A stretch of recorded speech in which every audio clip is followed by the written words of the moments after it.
mga kapahayagan mula sa ating Diyos na buhay. At bago po tayo tuluyang pumasok sa kailaliman ng nais na iparating ng ating Diyos sa umagang ito, muli tayo ay saglit na manalangin. Father God, let the freedom of your Spirit to speak in each heart today, O God, that each word that will present in my mouth, O God, as you have put it into my mouth, O God, only your word will be heard today, O God, that it will encourage those who will hear it, O God, and do what it says, O God. Right now, I pray in Jesus' name. Amen. Tagubilin sa mga anak ng Diyos. Ito po ang pamagat na ating pong papakinggan sa umagang ito, instruction to the child of God. Being a child of God. At ang ating kapatid na si Juan na sumulat sa kanyang ibanghilyo ang nagpahayag ng totoong ibanghilyo. Narito po ang sinasabi ni Juan sa kanyang mga patotoo para atin din na makita at maunawaan at maisagawa ang bawat sinasabi at tinuran dito. Babasahin ko saglit. Sa pasimula pa'y naroon na ang salita. Kasama ng Diyos ang salita at ang salita ay Diyos. Kasama na niya. Kasama na siya ng Diyos sa pasimula pa. Sa pamamagitan niya nilikha ang lahat ng bagay at walang anumang nalikha ng hindi sa pamamagitan niya. Mula sa kanya ang buhay at ang buhay ay siyang ilaw ng sangkatauhan. Verse 5, nagliliwanag sa kadiliman ang ilaw at hindi ito kailanman nagapi ng kadiliman. Jump tayo sa verse 11. Naparito siya sa kanyang bayan, ngunit hindi siya tinanggap ng kanyang mga kababayan.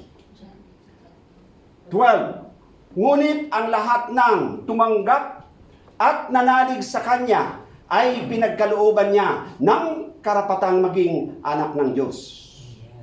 Narito ang napakaganda na sinasabi ni Juan. Ito ang totoong ibanghilyo na merong dalawa na natatangi para daw tayo maituring at maibilang na anak ng Diyos. Sila ng mga tumanggap at nanalig ang siyang pinagkalooban ng karapatan na maging anak ng Diyos. It's just the right. The right to become a child of God is a privilege. But how could we attain this one? Then, what are the instructions of God in order for us to be able upang ating maintindihan ang kabuuan sinasabi na ito sa banal na kasulatan? Tingnan natin, ano bang kalagayan natin sa ngayon? Sa ating sarili. Ano ang ating kalagayan sa presensya ng Diyos ngayong araw na ito? At sa darating pang panahon. Galatians chapter 3 verse 26. Let's look at it. Ang sulat ni Pablo sa Galatia, mga taga-Galatia. At ito'y para sa atin din naman na sinulat. Dahil sa inyong pananalig kay Kristo Jesus, kayong lahat ay anak ng Diyos. Because of our faith. Sa ating pananalig, ito ang naging daan at ito rin na naging dahilan kung paano tayo naging anak ng Diyos. Paano? At ano? Ano pang batayan? Narito po ang specific na instruction para iyong matutunan at iyong maintindihan kung gaano katotoo ang sinasabi sa banal na kasulatan para malanasan mo na totoo ngang ikaw ay isang anak ng Diyos. Matapos natin malaman na ito pala ang ating kalagayan sa pamamagitan ng ating pananampalataya sa ating Panginoong Kristo, tayo ay ibinilang na anak ng Diyos. Ngunit, ano ba ang pamantayan para mapatunayan mo sa iyong sarili at sa ating sarili at sa ating mga sarili na tayo nga o tayo nga ay anak ng Diyos? Number 1, natitignan natin muna Romans chapter 8 verse 14. ebidensya, pangunahing ebidensya na ating makikita. Ang lahat ng pinapatnubayan ng Espiritu ng Diyos ay mga anak ng Diyos. Nangangahulugan, kinakailangan ng patnubay ay ang Espiritu Santo para mapatunayan natin sa ating sarili na tayo ay anak ng Diyos. Anong ibig sabihin na pinapatnubayan? Ginagabayan. Ano ang ibig sabihin ng ginagabayan? Kung tayo lumalakad, siya ang tanglaw sa ating dinaraanan. Siyang ilaw. Kung tayo nasa kadiliman, siya ang nagtatanglaw sa bawat hakbang na natin daraanan, sa ating pinupuntahan, sa ating tinutungo. Kung ito ay nasa kaliwanagan, ang ibig sabihin ng banal na kasulatan, tayo nga ay pinapatnubayan ng Espiritu Santo. Sapagkat siya ang ating gabay sa ating paglisan, sa ating paglakad at sa ating pagsunod habang tayo nasa ibabaw ng mundong ito. Ito ay isang patunay na ang lahat na pinapatnubayan, nangangahulugan ng kailangan na unang-una ang patnubay natin. Kung sa tingin mo sa sarili natin, tayo ay pinapatnubayan ng Espiritu ng Diyos, nangangahulugan, you are qualified to become a child of God. Another scriptures na siyang nagpapatotoo na ito nga ay totoo. Verse 16, chapter 8, verse 16 ng Romans. Ang Espiritu ang nagpapatotoo kasama ng ating Espiritu na tayo'y mga anak ng Diyos. Is that enough for us to prove in the world that we are indeed a child of God, that we can declare before anybody, that we can acknowledge Jesus, that our Lord and Savior, that we are a child of God? I am a child of God. May pagsisigawan natin na ako ay anak ng Diyos. Sapagkat ang patnubay ko ay ang Espiritu Santo at ang bawat hakbang na aking tinatahak ay nakakalugod sa Diyos. Psalm 23, 37 verse 23, ang bawat hakbang ng taong matuwid ay tinakda ng Diyos at nalulugod ng Diyos sa lahat ng kanyang lakad. Sila ang mga pinapatnubayan ng Diyos. Sa bawat hakbang ng taong matuwid ay itinakda ng Diyos. Nalulugod ang Diyos sa bawat hakbang na kanyang gagawin. Yun ang katunayan at iyon ang katibayan ng patnubay. Ang Espiritu Santo ay gumagabay sa atin. Mismo ang kanyang Espiritu Santo nagpapatotoo sa Espiritu natin na ako, kayo, na nakikinig at pinapatnubayan ng Espiritu Santo ay anak ng Diyos. Hindi natatapos ang instruction na yon. Verse 17, narito po ang isang pasubali para hindi tayo lumiko sa kaliwa, sa halip, tuloy-tuloy ng gabay ng Espiritu ng Diyos ay nasa sa atin. At yamang mga anak ng Diyos, look at this, what? Yamang mga anak ng Diyos. Tayo yung mga tagapagmana ng Diyos at kasamang tagapagmana ni Kristo. See? Sapagkat kung tayo kasama niya sa pagtitiis, tulad na nangyayari sa kapaligiran, tulad ng ating nararanasan sa ngayon, nagtitiis, tayo'y makakasama niya sa kanyang kaluwalhatian. So darating ang takdang panahon, habang tayo nagtitiis dito, may pangako ang ating Diyos. Makakasama niya tayo sa kanyang kaluwalhatian. Kaya pala tayo nagtitiis sa kasalukuyan upang makasama niya sa kanyang kaluwalhatian. At ito ang dahilan. At narito po ang mga tagubilin na dapat na nakikita na isasagawa ng bawat mananampalataya na nagsasabi na anak ako ng Diyos, na anak ako, ako'y anak, I am a child of God, that I can fully declare, I can fully testify to anybody that I am a child of God. Number 1, narito po, kanina ipinalam natin ang ating kalagayan, our position before God, na tayo ibinilang ng anak ng Diyos dahil sa ating pananalig. Ano ang mga tagubilin para sa atin? What are the instructions? Tagubilin ng Diyos para sa atin. Ito ngayon ang ating tutunghayan. Number 1, take note mga kapatid.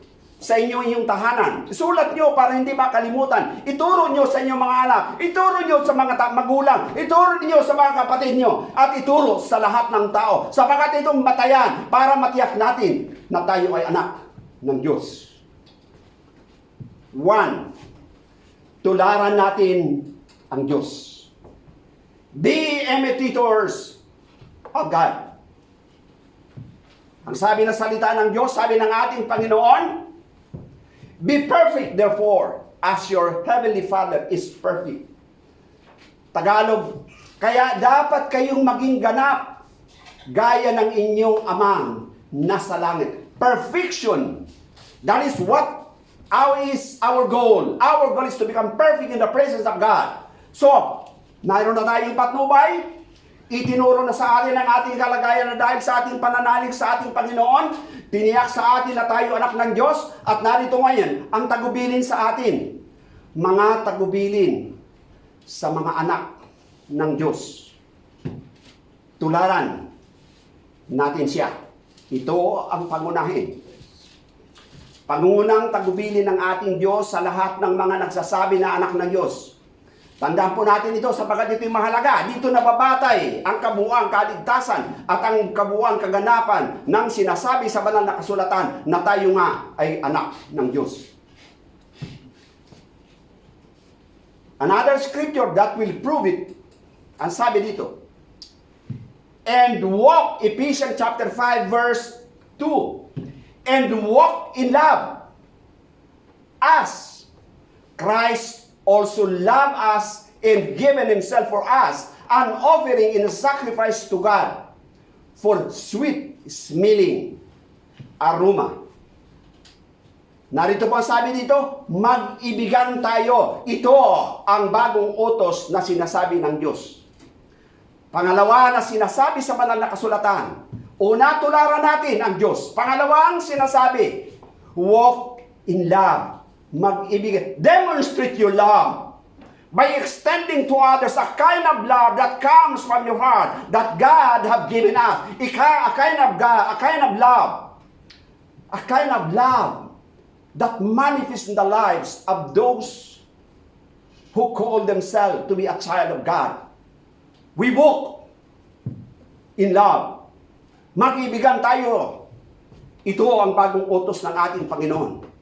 Sabi pa nga ng ating Panginoon, nung siya nangangaral dito sa baba ng lupa, ayon doon sa kanyang sinabi, mag-ibigan kayo. Ito ang bagong utos. Kung gaanong inibig ko kayo, gayon din naman, mag-ibigan kayo. 35, John 13:35, kung kayo'y mag-iibigan, makikilala ng lahat na kayo'y mga alagad ko.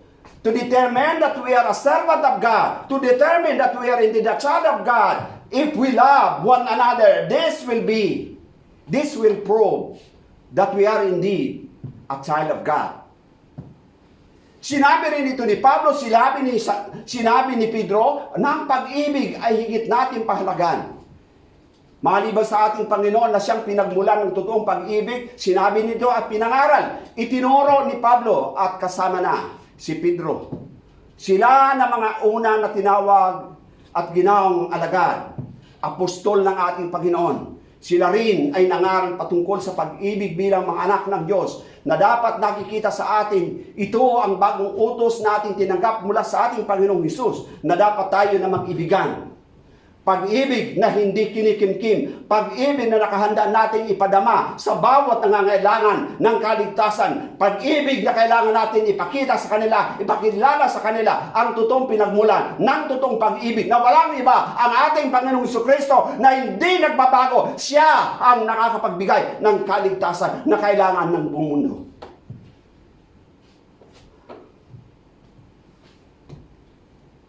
Yun ang pangalawa. At narito ang pangatlo na mahalaga na tagubilin bilang mga anak ng Diyos.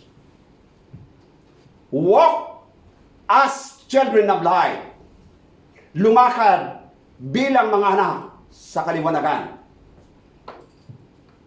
The Lord said, "You are the light of this world." He Himself declared. Kanina niya sinabi, doon sa kanyang mga apostol, doon sa mga tagasunod, na totoong nakikita si Kristo pamumuhay nila. Sa atin, Kung makikita ito sa atin, iangkin natin na tayo anak ng Diyos. Kailangan din tayong lumakad sa kaliwanagan. Katunayan ang sabi ng ating Panginoon, you are the light of this world. Matthew chapter 5 verse 16, mula sa 14, you are the light of this world. Verse 16, gayon din naman, dapat ninyong paliwanagin ang inyong ilaw sa harapan ng mga tao upang makita nila ang inyong mabubuting gawa at luwalhatiin ang inyong amang nasa langit. The very reason why we need to walk as children of light in order to magnify and to glorify the Father who is in heaven. This is the very reason why we need to walk in light. If we keep on doing, we are walking according to the light, then we will magnify and glorify the Father who is in heaven. Ito ang pangatlo na sinasabi sa banal na kasulatan. Kaya mga kapatid, saan man tayo naroon, ngayon, nalalaman na that we are the light of this world. Walk according to it para maluwalhati ang ating amang nasa langit. Pangapat, let your light shine before men. Magliwanag, mangningning. Hindi lamang sa pamilya mo, hindi lamang sa loob ng iglesia, kung hindi maging sa labas. Sila mismo ang magpapatotoo na kayo nga ay totoong ilaw na nagniningning sa inyong kapaligiran. Hindi ikinahihiya. Bagkos taas noo na makapagpapahayag, makakapagpatotoo kung sino ang nagbibigay ng totoong ilaw na siyang pinagmulan natin, na tinutularan natin ang ating Panginoong Kristo sapagkat siya ang ilaw na nagniningning. Wala sa kanyang kadiliman sapagkat siya ay liwanag na patuloy na nagniningning sa ating kapaligiran. Siya rin ang tumatanglaw sa bawat daraanan ng mga totoo na pinapatnubayan ng Espiritu Santo. Ang ating Panginoong Kristo ang siyang ating tinutularan. Kaya marapat lamang bilang isang anak ng Diyos na manatili tayo sa liwanag na ating kinalalagyan sa kasalukuyan. Let your light shine. Matthew chapter 5 verse 16, let your light shine before men, that they may see your good works. Unless our light will shine, the good works will not descend in us, and the Father will not be glorified in heaven. Let your light so shine before men, that they may see your good works and glorify your Father in heaven. Why? Bakit daw? Ito ang ating kalagayan noong unang panahon. Nasabi ni Pablo sa Ephesians chapter 5 verse 8, kalagayan natin noong hindi pa tayo anak ng Diyos. Anak pa tayo ng kaaway ng Diyos. Narito, dati nasa kadiliman kayo, tayo. See? Ngunit ngayon, nasa liwanag na sapagkat kayo ay sa Panginoon. Mamuhay kayo gaya ng nararapat sa mga taong naliwanagan. So, holy living, living in a light, ito ang panawagan at ito ang kautusan at ito rin tagubilin sa lahat ng mga sumusunod kasama ang patnubay ng Espiritu Santo ng mga mananampalataya na nagsasabi, nagpapatotoo na tayo ay mga anak ng Diyos. Ako'y anak ng Diyos, kayo ay anak ng Diyos kung ang patnubay ang Espiritu Santo. At ito rin, na dati tayo nasa kadiliman, bulag tayo sa katotohanan. Hindi natin makita ang katotohanan, hindi natin magawa na gumawa ng mabuti sapagkat wala tayong kakayahan dahil tayo ay nasa kadiliman. Ang nanatili natin ginagawa noong panahon bago tayo nakarating sa kaliwanagan ay ang mga masasama. Ngunit ngayon, sabi dito ng ating kapatid na si Pablo, dati nasa kadiliman tayo. Ngunit ngayon, nasa liwanag sapagkat kayo'y sa Panginoon. It's a privilege to be called that we belong to the Lord. Mamuhay, live a holy life na nagbubunga ng kahalintulad nito, ito ang sinasabi na tayo na mga naliwanagan na dapat ang ating pamumuhay at pagsunod ay tuloy-tuloy, consistent way of living, walking. That is why, let your light shine upon men. Let your light shine before men. Sabihin mo dyan sa kapitbahay mo o dyan sa kasamaan mo sa kwarto, sabihin mo na kailangan magliwanag. Ipakita mo na ang kaliwanagan ay lagi mong kasama. Ibig sabihin noon, si Kristo ay lagi ninyo nakasama. Panlima, ang panglima na tagubilin, alamin mo kung ano ang nakakalugod sa Diyos.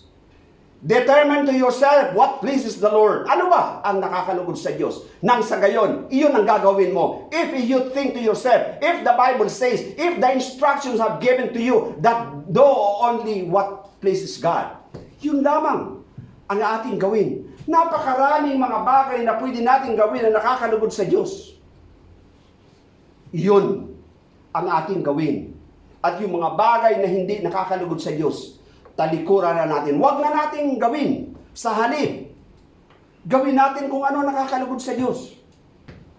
See? Ito, ang sabi. Sabi ni Pablo sa chapter 5, 10 to 11 ng Ephesians, pag-aralan ninyo o natin kung ano ang kalugod-lugod sa Panginoon. Ano ang kalugod-lugod sa Panginoon? Hindi lang nakakalugod, kung hindi ano ang kalugod-lugod. Ibig sabihin, more than pleasing to God.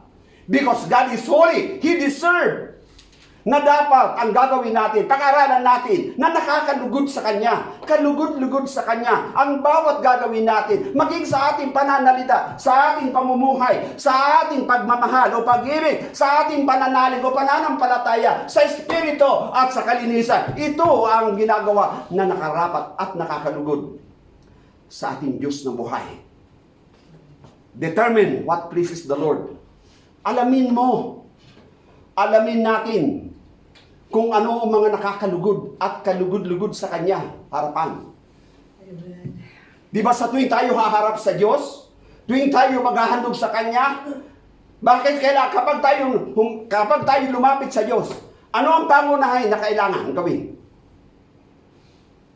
Sisiyasatin natin ang ating sarili.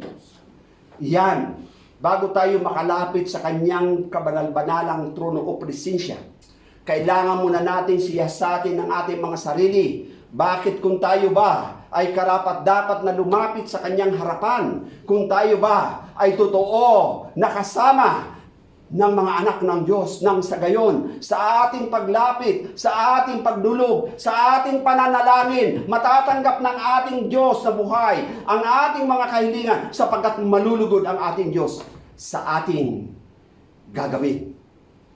Iyon ang sinasabi ng ating Panginoon. At narito pa ang sumunod na sinasabi sa banal na kasulatan na mahalaga na dapat tandaan ng bawat nakikinig, na dapat natin ito na maipamuhay at alamin sa ating sarili na totoo. Huwag mong paniwalaan ang kasinungalingan na ikaw ay makasalanan. Wala na tayo sa panahon na tayo ay kasalanan, tayo ay pinalaya na. Katunayan ngayon, tulad ng ating narinig at nabasa, ang patnubay ang siyang nagpapatotoo, ang Espiritu ng Diyos, na tayo ay mga anak ng Diyos. Ngayon na siyang patnubay natin, nangangahulugan na tayo nga ay mga anak ng Diyos. Kapag tayo nananatili na masunurin sa Kanya, yaon ang ibig sabihin ng ating Panginoon. Narito ang pang-anim na sinasabi. Pang-anim na tagubilin ng ating Diyos para sa iyo, sa inyo, at sa akin din naman. Tagubilin na mahalaga na maintindihan ng bawat nakikinig, bawat sa kanilang tahanan na ngayon ay bukas ang kanilang paninig. Di lamang basta nakikinig, kung hindi pinapakinggan. Alam pa natin ang pagkakaiba na nakikinig sa pinapakinggan. Yung pinapakinggan, ninanamnam ang bawat kataga, bawat salita na naririnig, ninanamnam. You meditate the word until such time that the Holy Spirit will convict our spirit the true meaning of what we heard. We listen carefully until we fully understand ano ang nais ng Diyos. Narito po yung pang-anim na sinasabi, obey first before you complain. Moto ng sundalo, moto ng mga anak ng Diyos. Sundalo, ito ang kanilang moto. Sa mga Kristiyano, ang iba sa nguso, hindi sa puso. Kung sinasabi mo ito sa pamamagitan ng iyong nguso, you are wrong. See to it that when you declare that obey first before you complain, see to it that it comes from your heart. Ito ang dapat, kaya hindi lamang kayo dapat nakinig o narinig. Kailangan yung mabuting pakinggan. Then do what it says. Sabi ni Santiago, those people who just keep on hearing but fail to do it, you are sinning. Kaya kung narinig natin, gawin natin kung ano sinasabi ng banal ng kasulatan. Nakakalugod sa Diyos.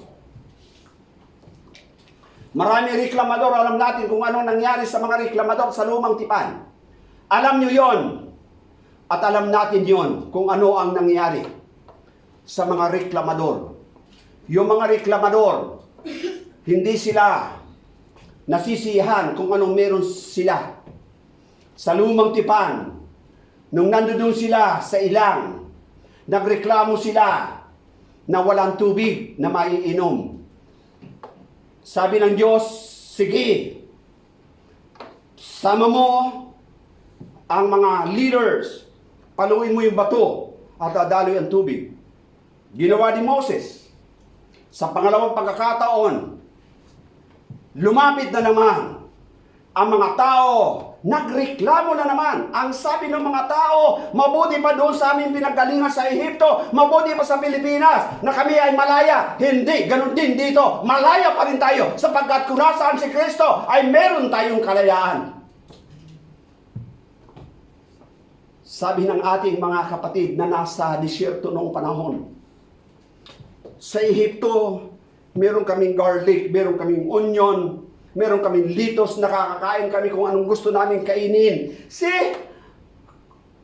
Ang dinadahil na marami silang nakakain nila ang gusto nilang kainin. Yun ang kanilang reklamo. Anong ginawa ng Diyos? Sabi ng Diyos, sige, bukas, pagdating ng dapit hapon, magpapadala ko ng karne sa inyo. Hindi lang isang araw, hindi sa linggo, araw-araw, hanggang sa lumabas sa inyong ilong ang karne dahil sa inyong kaswapanan. Sa galit ng Diyos, binigyan nga sila ng kanilang mga ninanais dahil wala silang makain na karne, pinaulanan sila ng Diyos ng karne. 1 meter above the ground ang pinadalang karne ng Diyos. Talaga nagsawa sila sa kain. Yung mga matatakaw, talaga nagpasasa sila sa kanilang katakawan hanggang sa totoong sinabi ng Diyos na pati sa ilong nila lumabas. Imagine mo yun sa katakawan, may mga namatay, maraming namatay sa kanila, lumabas sa ilong yung kinain nila. Dahil sa reklamo. Pagkatapos ng reklamo, dahil sa reklamo na yung pangatlo nila, actually, 10 ulit na reklamo ng mga Israelita. Ngunit yung pangatlo, sabi ng Diyos kay Moses ng reklamo, wala na naman sila mainom dahil sa tuwing sila maglalakad, kailangan nilang makainom ng tubig. Pagreklamo na naman, sa galit ni Moses, ang sabi ng Diyos sa kanya, sige, isama mo yung mga elders, pagdating doon sa bato, magsalita ka para dadaloy ang tubig para makainom ang mga tao kasama ang mga hayop. Sa galit ni Moses, dala niya yung tungkod, pinalo niya na 2 ulit yung bato. Dumali nga ang tubig at silang lahat ay nakainom. Ngunit, may pasubali ang sabi ng Diyos kay Moses, bakit hindi mo ako iginalang? Listen carefully, my brothers and my sisters. Ang sabi ng Diyos, ni-rebuke niya si Moses, bakit hindi mo ako iginalang sa harapan ng mga taong liko ang mag-iisip? Mga reklamador. So ano sabi ng Diyos? At dahil sa iyong ginawa, hindi ka makakatawid sa lupang ipinangako. Iyon ang naging dahilan sa reklamo ng mga tao hindi nakatawid si Moses. Kaya mga kapatid, uulitin ko po, yung pang-anim na tagubilin sa ating lahat. Obey first before we complain. Okay? Verse 14 ng Philippians. Narito ang sinasabi ng salita ng Diyos. Gawin ninyo ang lahat ng bagay ng walang tutol at pagtatalo. See? Kung sinabi sa inyo ng amo ninyo, ng manager ninyo sa kumpanya, gawin mo this, do it. Just do it. What they have commanded you. Pertaining to your work that you are applied, kahit sa tingin mo, bakit hindi ka nadagdagan? Bakit sila na mga bago ay dinagdagan? Just do the job assigned to you. Bakit? Sinusubukan ng Diyos ang kanyang mga mahal. Huwag kang magreklamo. Bakit sila na mga bago? May increment kagad. Eh ako na matagal na. Wala man lang dagdag. Huwag kang magreklamo. Ang sabi dito, gawin ninyo ang lahat. See, lahat. Do all things. See? Without complaining. And Arguing. Arguing and complaining, these are the two common. Two common reason. Kapag tayo naaapi, kapag tayo sa tingin natin na para bagang tayo inaapi, tapos sasabihin mo, if God is for us, who can be against us? Tapos sabihin mo, eh, siya matagal na. Mas matagal ako sa kanya. Pero bakit siya may dagdag malaki pa? Wag. Don't use reasoning to justify your position in that company. God knows what is the best for you. God knows what is the best for us. And God will give you the best. Tandaan mo natin, antayin lang natin ang takdang panahon na gagawin ng Diyos. Kaya matapos na sabihin ito ng ating Panginoon, na gawin natin ang lahat ng bagay ng walang tutol at pagtatalo. No arguments. Obey. No arguments and no objection. Just do it. Complete obedience. Verse 15. Narito po ang sinasabi. Upang kayo maging ulirang mga anak ng Diyos. The reason ito. Itong reason. Para daw kayo ay maging uliran. Ulirang mga anak ng Diyos, malinis at walang kapintasan sa gitna ng mga taong liko na masasama at masasama. Sa gayon, magsisilbi kayong ilaw sa kanila tulad ng talagang nagniningning sa kalangitan. See? Kapag hindi daw pala tayo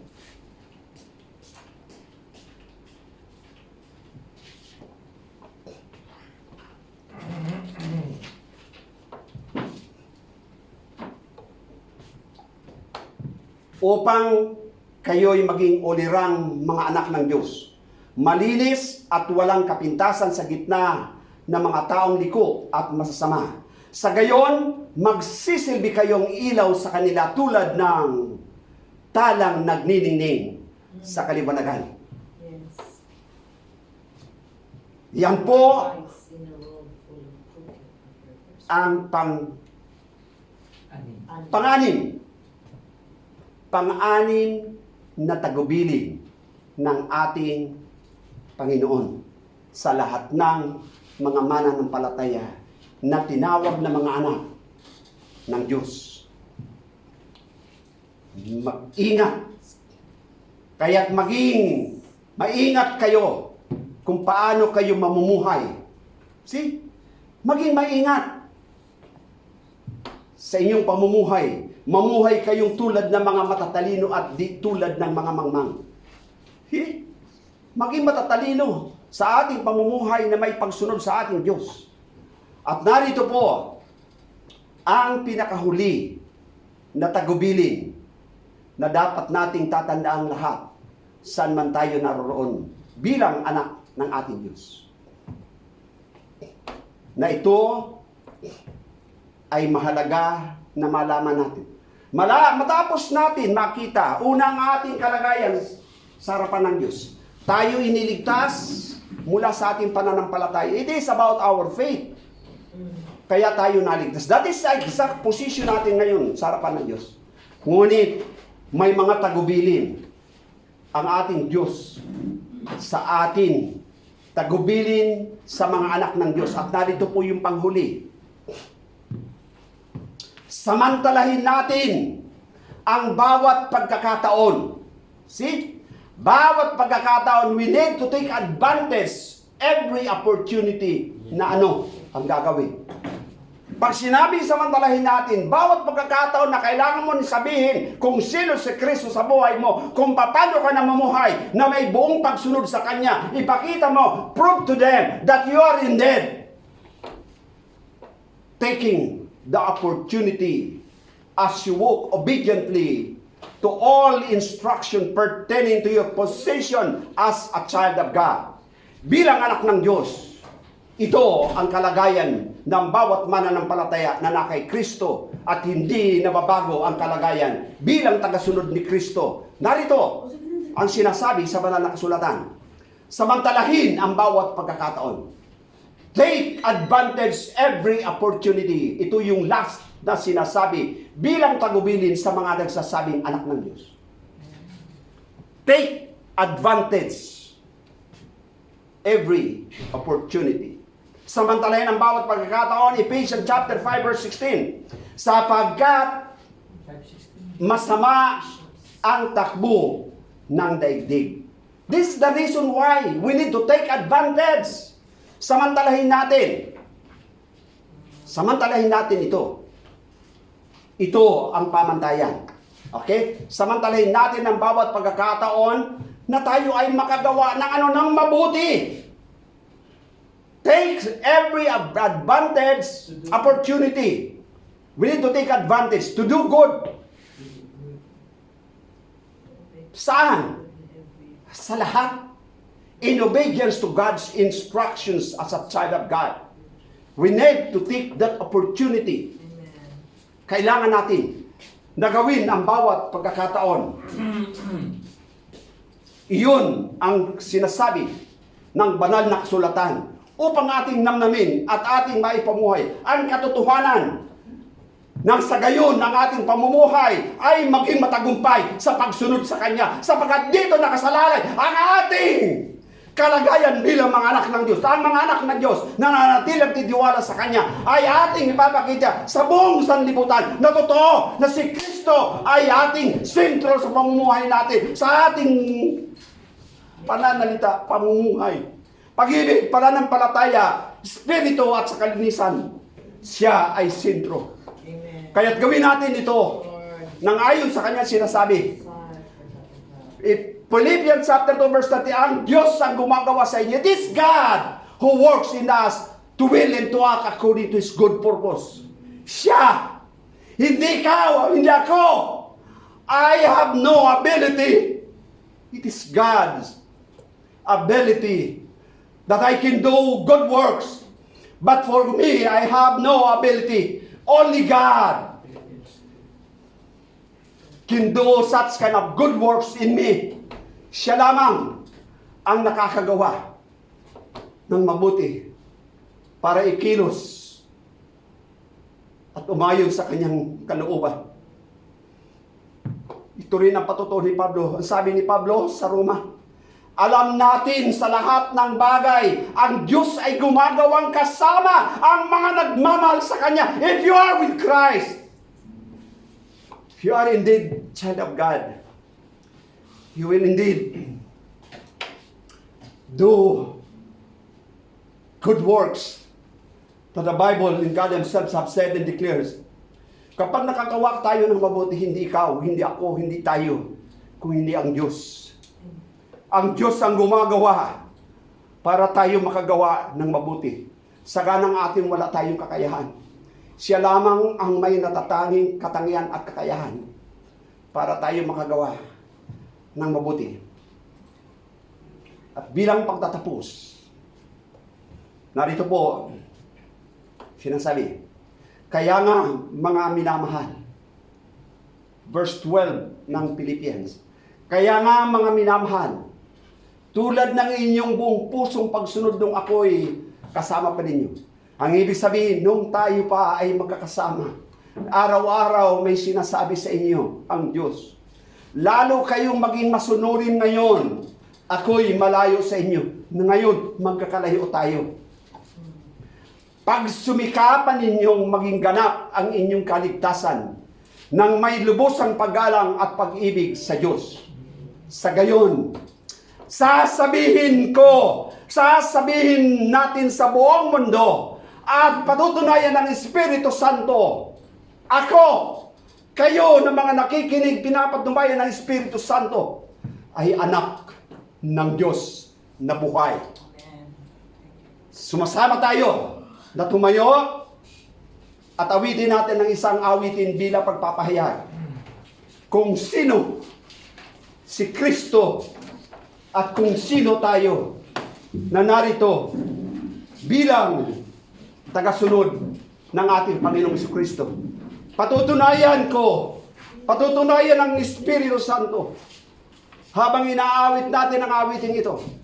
Namnamin natin kung anong sinasabi ng bawat salita, bawat lyrics. Namnamin natin habang inaawit natin ito, bubulay-bulayin natin ang katunayan at katotohanan ng sinasabi ng Diyos na buhay sa kanyang salita. Sige po. You unravel me with a melody. You surround me with a song of deliverance from my enemies, till all my fears are gone. I'm no longer slave to fear. I am a child of God. I'm no longer slave to fear. I am a child of God. From my mother's womb, you have chosen me. Love has called my name. I've been born again. Yes, Lord. To have family. Your blood flows through my veins. I'm no longer a slave to fear. I am a child of God.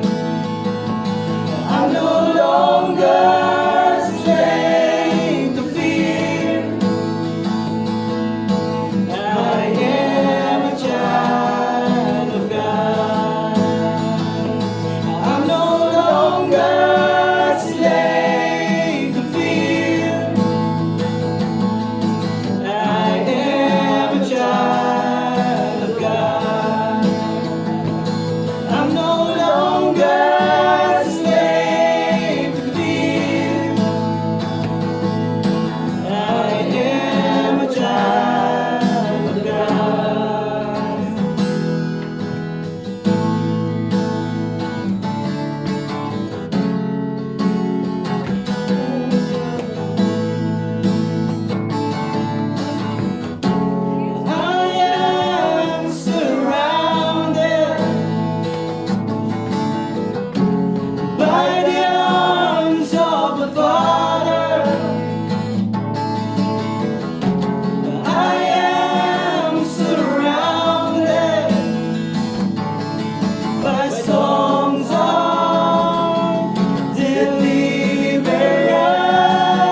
The Spirit itself testify to my spirit, declaring that we are a child of God. Amen. When we believe and accept, then you call us, giving us the right to become child of God. Amen. Father, we thank you, and I thank you, O Lord, for this privilege to call you as our Father. Our Lord, O God, that you are in there declaring your people to be a child. Amen. Lord, this is enough for us. More than the troubles, more than the problems that we are having, experiencing, O God, around us. Because to know that I am, and you are, and we are the child of God. And regardless of what happens around us, but I stand firmly to what I heard according to your word, that those who believe in receiving you has been given the right to become children of God. Father, thank you for today, for this great victory, that in your name, O God, to you the praise, to you the glory, honor, in Jesus' name. Amen and amen. God bless po sa inyo lahat. Sige po, lapit po kayo. Let's see your faces.